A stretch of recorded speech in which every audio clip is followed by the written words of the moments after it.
Nanawagan si dating Senador Gringo Honasan kina Pangulong Ferdinand Marcos Jr. at dating Pangulong Rodrigo Duterte na magkasundo at maging mahinahon para sa kapakanan ng sambayan ng Pilipino.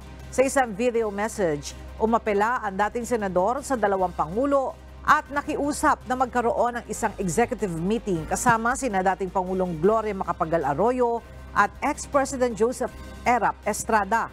Dito anya pag-usapan ng apat na pangulo kung ano ang kanilang mga plano at kung papaano sosolusyonan ang problema ng Pilipinas. I raise my voice to call for sobriety and calm between our two great leaders, President Bongbong Marcos and former President Rodrigo Duterte. We respectfully and humbly appeal to President Marcos Jr.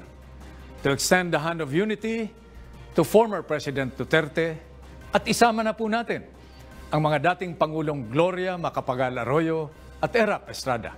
Four great leaders in one room, our most senior statesmen, away from the prying eyes of the media. A personal meeting among four concerned Filipinos, all wanting nothing but what is best for the country. Napakaganda po nitong larawan na papawi sa pangamba at mabibigay ng inspirasyon sa ating mamamayan. Umaasa naman si Honasan na mabibigyang katuparan ang kanyang panawagan upang mapanatili ang pagkakaisa ng mga Pilipino.